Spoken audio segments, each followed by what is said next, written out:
Okay, so we are in book of Revelation, the end of chapter 8 to be specific. We'll be picking up in 12 and looking at 12 and 13 before moving on to chapter 9. So in chapter 8, we see at the beginning of the chapter that the seventh seal is opened. When the seventh seal is opened, we have the seven trumpets introduced. And so with each of the trumpets, as it sounds, there is a catastrophe, if you will, that takes place, or a set of catastrophes as we go along. So the first trumpet was in verse 7, the second trumpet in verse 8, the third in verse 10, and now the fourth is in verse 12. We'll read this and then discuss it at that point. The fourth angel, verse 12, blew his trumpet, and a third of the sun was struck, and a third of the moon, and a third of the stars, so that a third of their light might be darkened, and a third of the day might be kept from shining, and likewise a third of the night. Then I looked, and I heard an eagle crying with a loud voice, and it flew directly overhead. Woe, woe, woe to those who dwell on the earth, at the blast of the other trumpets that the three angels are about to blow. So here in 12 and 13, we have the fourth trumpet blowing. And what we see is a third of the sun, a third of the moon, and a third of the stars are darkened. Now, I've suggested that the third is not a specific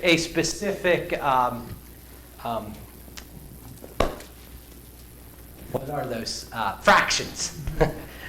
Not a specific number as much as it's comparing contrasting, to the idea of complete destruction. Things being completely wiped out. It's a significant amount of damage. However, it is not complete. Now, before we get into the specifics of the sun, moon, and stars, I know last week we introduced the idea of rulers as being such, and we will follow that idea in just a little bit. But Amanda asked the question late in the class, how long did the siege of Jerusalem last? And I didn't answer her because I intended on dealing with it partially at the beginning of chapter 9, but also it's a more complicated question than what she asked. The siege of Jerusalem only lasts 4 to 5 months, but the conquest, destroying Jerusalem, lasts several years. And when Amanda and I left Wednesday, she brought to my attention that I am contrasting, or I am suggesting that all of these symbolic language is talking about events leading up to and including the destruction of Jerusalem. And at no point throughout this study have I stopped and even given a synopsis of what that destruction or what that campaign looked like. And so I decided that I was going to do that rather than just focus solely on the siege of Jerusalem. The rule of the Roman Empire over Judea started a couple hundred years before Christ. Not quite that far, about 60 years before Christ. And it was done so by the Roman general by the name of Pompey. I think something that's interesting is Pompey is conquering Judea, and he gets to Jerusalem, and he's able to penetrate the city of Jerusalem. Jerusalem was set up on top of a city. And we'll talk about the walls as we get a little bit further into this conversation or discussion. But Jerusalem was a walled city. But inside the city, the temple, which at this time takes up about 30 acres of land, as I described on Sunday night, was also very much like a fortress. And so it very much surprised the Romans that when they first conquered Judea, in particular Jerusalem, that instead of going to a fortress or a citadel, the people actually fled to the Holy Temple. And it served as their most sacred and their most precious item not to be given up. But what really struck out to, in particular, General Pompey, and I believe this is interesting for us to know because we're quite critical of the Jews, and rightfully so, especially as we're considering their destruction, the reason for their destruction.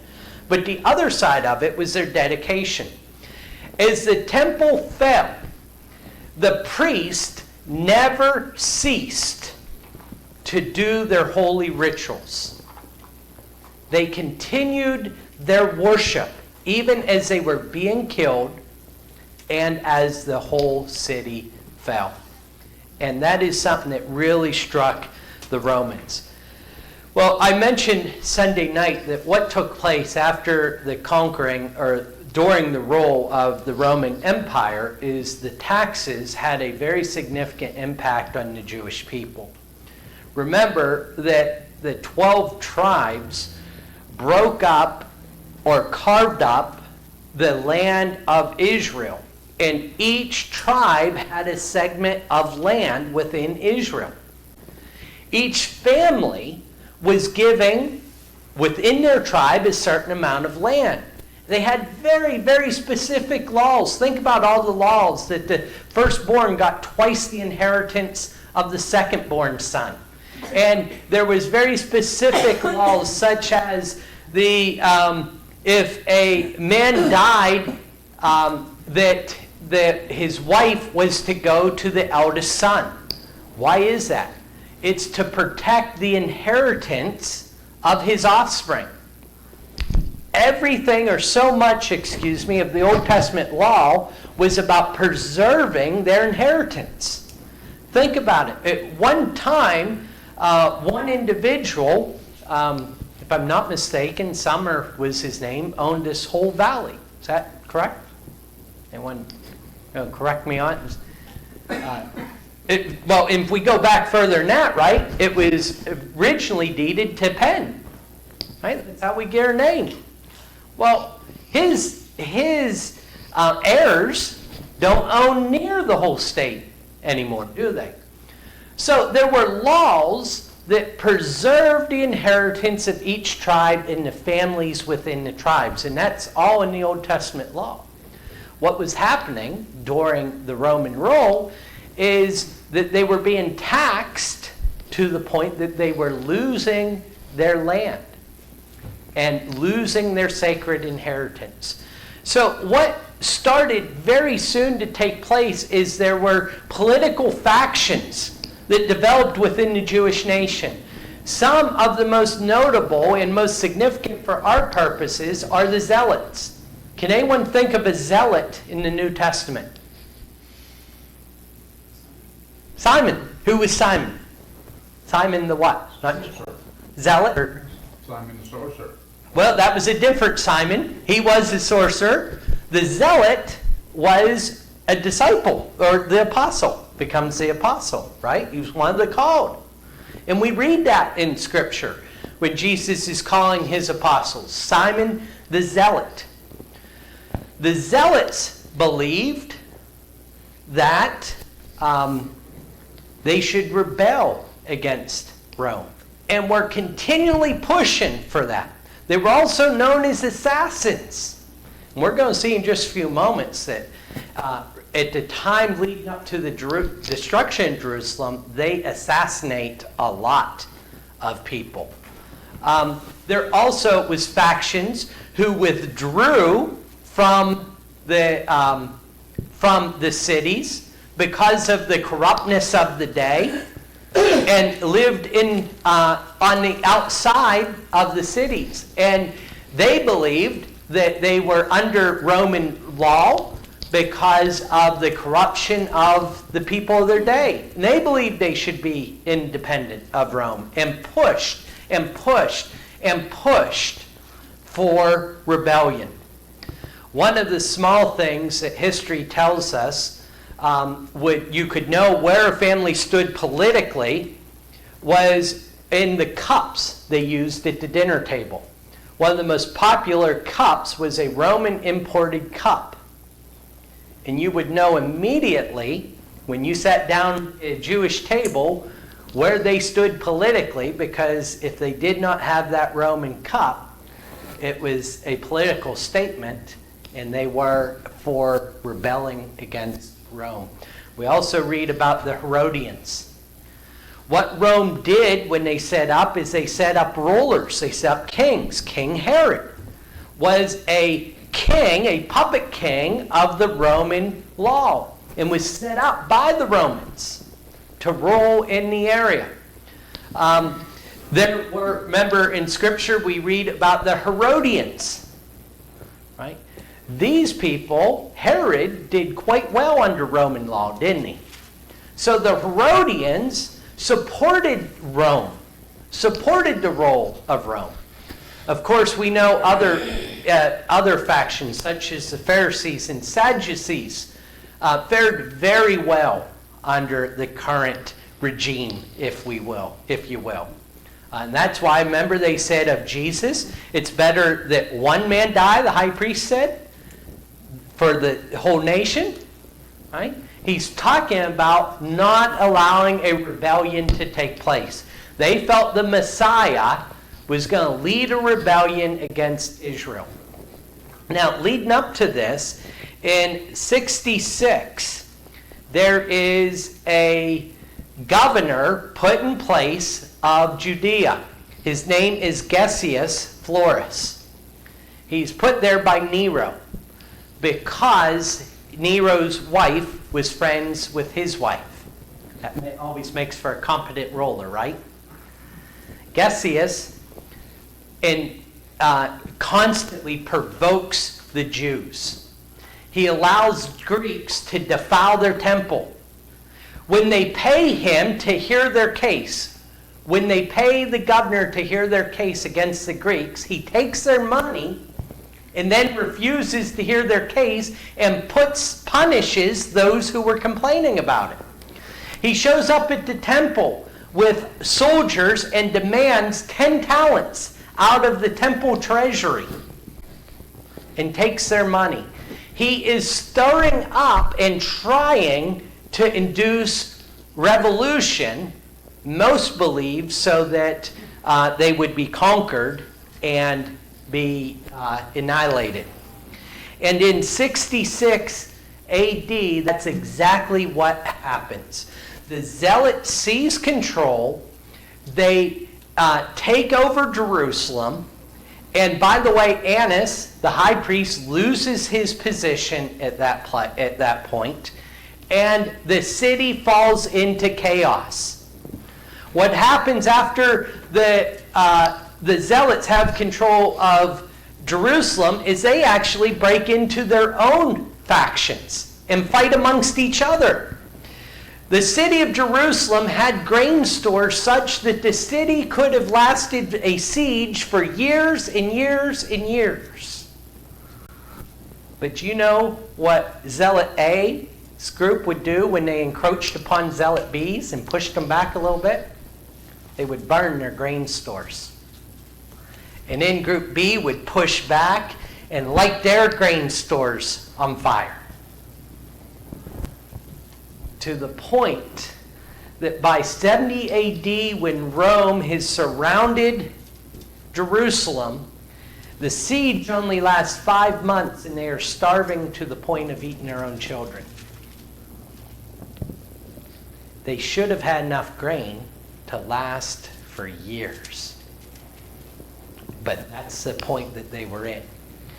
At the same time that is taking place, Nero has ruled for some years.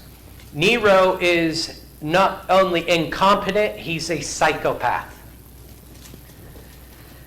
And Rome catches on fire in 64 AD. By this time, Nero has nearly bankrupted Rome.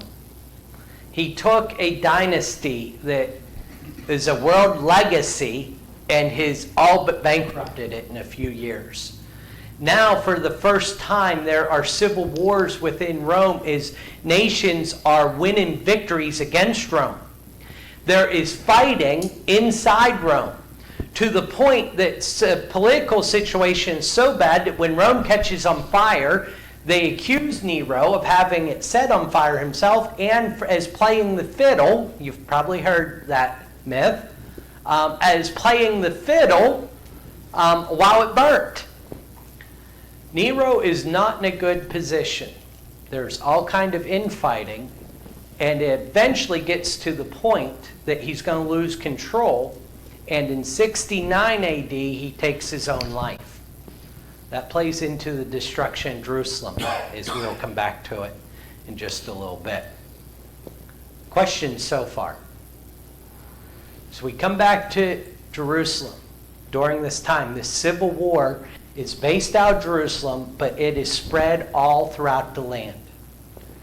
Are you seeing the picture of chaotic living and of wars and rumors of wars and just all this uncertainty about you? Well, once John and Simon, the two zealots that take control of Jerusalem, do that, in 66, that's August to September of 66, that Jerusalem falls to the Zealots.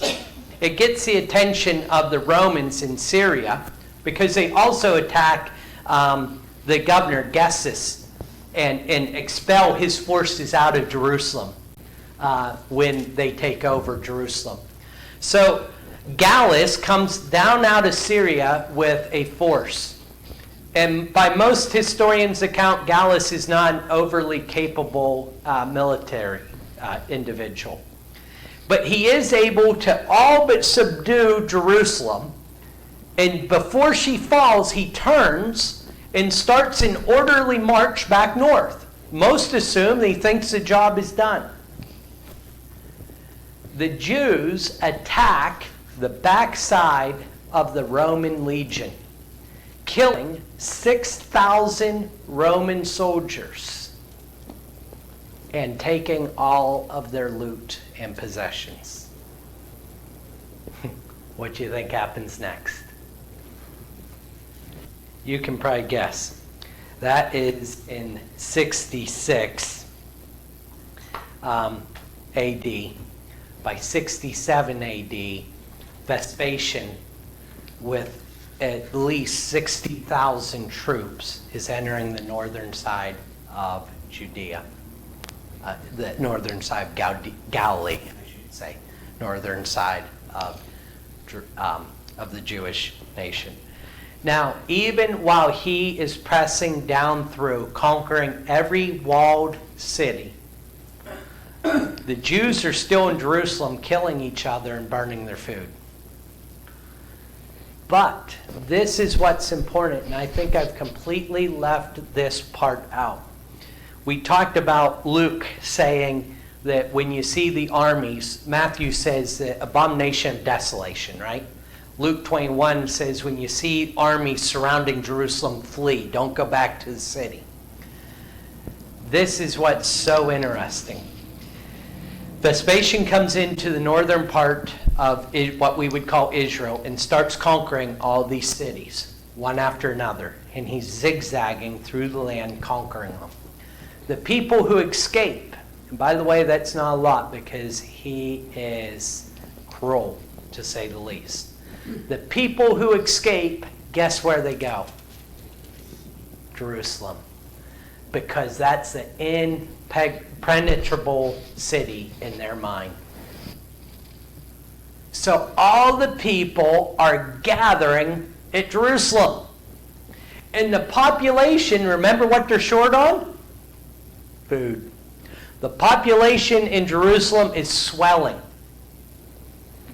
Who's leaving Jerusalem at this time? And leaving all the walled cities for that matter? Christians. They understood what was coming, and they were leaving. Where did they go? Anywhere but to a walled city anywhere but Jerusalem. They fled to the mountains. They got out. And Jesus didn't tell them where to go. He said, get out. Josephus tells that 1.6 million Jews died. 1.6. So as Vespasian comes down, Nero kills himself. And we have, at all this time of chaos in Judea, the year of 4 emperors. To the point, because what they would killing each other, not only that, but an emperor would take control and he was incompetent and he didn't have respect of the army. And to the point that historians of that day, commentators of that day, were writing that Rome was done. Later in the book of Revelation, we're going to see the beast resurrected. But they believed Rome was dead. Vespasian had spent most of his time serving Rome in Egypt, and he learned something about Rome. It was the biggest parasite city ever known, meaning it produced nothing. All of its food was shipped inward. Vespasian decides he needs to be emperor. And by the way, he saves the Roman Empire. It would have fallen, most people believe, without Vespasian. He does not take an army and march on Rome, though. He gets to the coast and sails to Egypt, where he was very well respected. And he shuts off Rome's food. And he puts a stranglehold on them from a distance, to the point he's able to walk into Rome as the new emperor unchallenged. But leading up to that, we had 1 year with 4 different emperors, and it looked like the entire Roman Empire was going to fall. When Vespasian left to go do that, he left his son Titus in charge, who finishes the campaign in Judea, and he's the one that lays siege on Jerusalem. What they do is they surround. They after they're attacked by the Jews and figure out it's not going to be as easy as they expected, they level all the valleys. Now Jerusalem's on a hill, and it's got 3 valleys on 3 sides and a mountain on one side of it. But these valleys, they leveled it off, cut all the vegetation down. That served 2 purposes. One, so they could see. They filled in all the ditches and things so that rebels couldn't hide in them. And they needed trees. Guess what they needed trees for? Someone said something. Rams. They did build all kind of those things, of military weapons. What they used most of the trees were for crucifixes. Josephus tells us that they ran out of trees. The case was so bad in Jerusalem that people would sneak out and try to dig up some roots to eat or try to escape. And by the way, some, when they would go to escape, they would eat their valuables, gold. And so after that was learned, which was pretty quick, guess what happened to every Jew that was caught? They were disemboweled and then crucified. It was awful on the outside. It was awful on the inside. And eventually, it takes 5 months. Jerusalem was 3 walls, 20 feet thick each, on top of the city. It was thought to be impossible to conquer. But the Romans get through it. They push to the temple. Titus wants to save the temple. So they're laying these ramps up on the temple and running up on it. And too many of his soldiers are dying, so they set it on fire. Remember when Jesus looked at the temple, and he said, not one stone will be left on top of the other? And we've talked about those magnificent stones. The reason for that is the fire is so hot that the Romans set the temple on fire with, that the gold and the silver melts and runs down into the crevices of the rocks. And so the Romans tear the rocks apart to get the gold. They get so much gold from the temple that the worldwide price of gold plummets.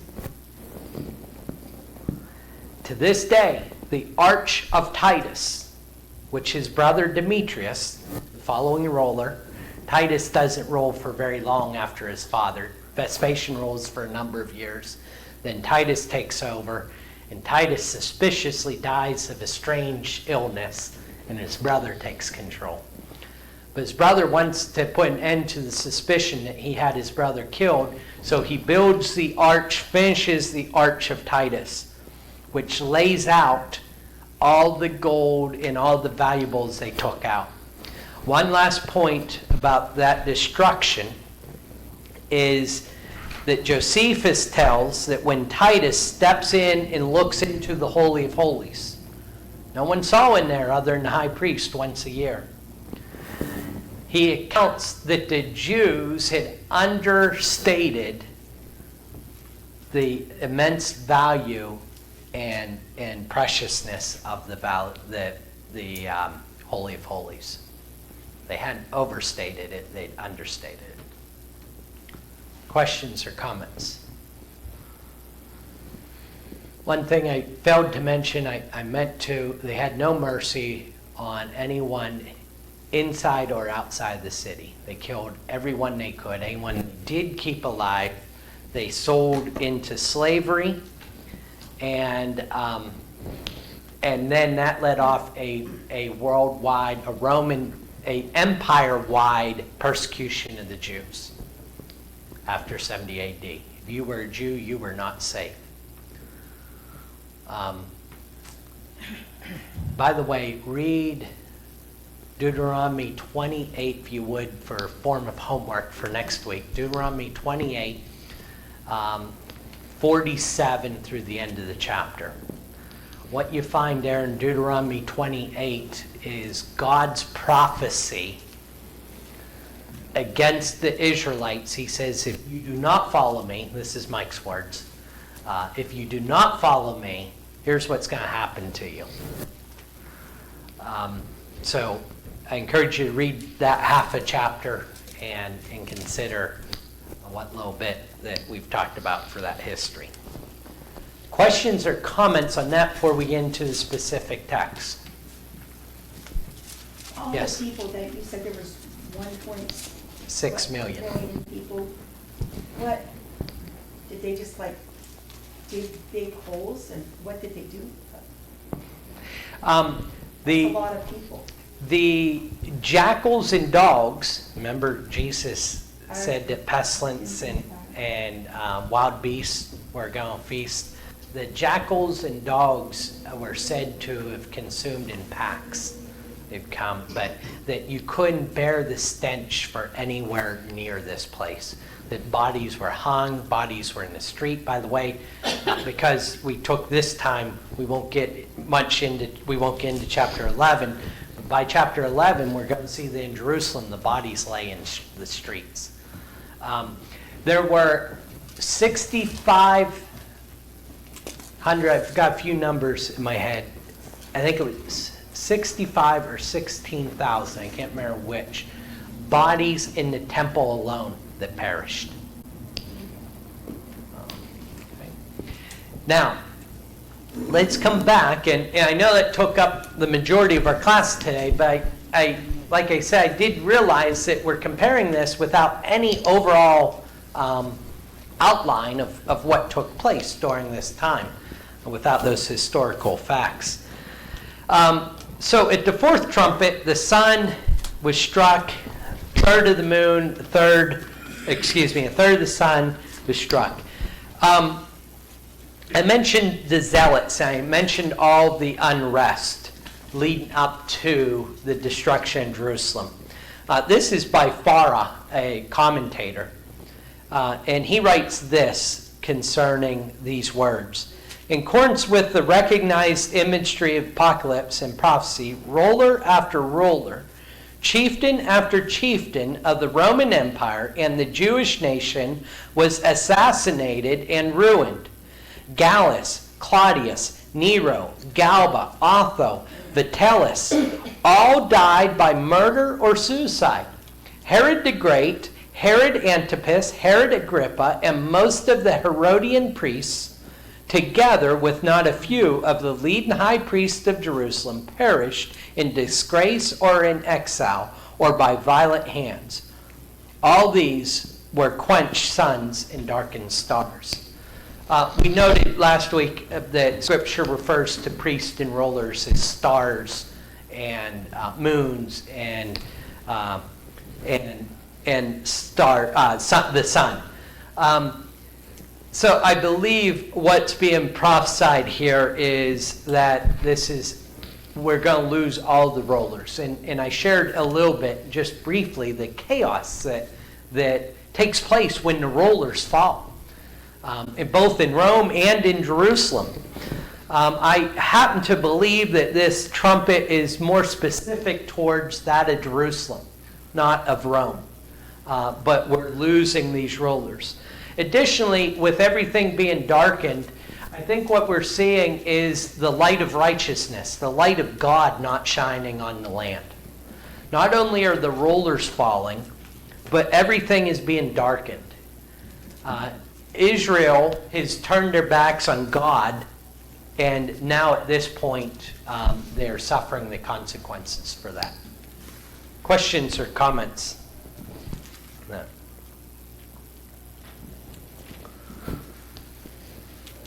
So, into 13, then I looked and I heard an eagle crying with a loud voice, and it flew directly over. Of course, angel, I think, is more accurate here. The eagle, there is some manuscripts that lead towards a cherubim or an angel-looking eagle-looking angel. But he flies over and he's saying, woe, woe, woe, or disaster, disaster, disaster, calamity, calamity, calamity. Woe to those who dwell on the earth at the blast of the other trumpets that the three angels are about to blow. So this has been bad up to this point, but it's about to get worse. So with that, let's look at 9. We don't have time to get very far into this, but I'll introduce the concept, and then we'll stop there. In the 5th angel, verse 1, blew his trumpet, and I saw a star fallen from heaven to earth, and he was given the key to the shaft of the bottomless pit. He opened the shaft of the bottomless pit, and from the shaft rose smoke like the smoke of the great furnace, and the sun of the air was darkened in the smoke from the shaft. I'll leave you with these thoughts. What comes to mind there with the angel fallen from heaven? What particular being? Satan. Yep, comes immediately to mind. I'm going to suggest that this individual is different than Satan. Because when we look at the end, verse 11, the end of this trumpet, they have a king over them, the angel of the bottomless pit. Here's some things for you to think about for next week, and then we'll look at this and discuss them. The individual who was given the key and opens the bottomless pit does not necessarily know what they are doing. I believe that this is referring to Simon and John, or the zealots at whole. When they attack the Roman legion, they open the bottomless pit. They then introduce out of the smoke that follows that the Roman army, who has a king over him, who is Satan. He's being used for Satan's purposes. Although I'll introduce one last thought, his Greek name is Apollyon, which means destruction. Some believe there's a play on name there. One of the Roman gods that was worshipped was Apollos. Apollo was who Nero claimed to be. And it is Nero who dispatches the Roman army against Jerusalem. So some thoughts there, some preliminary thoughts that we'll get into a little bit deeper next week. Thank you.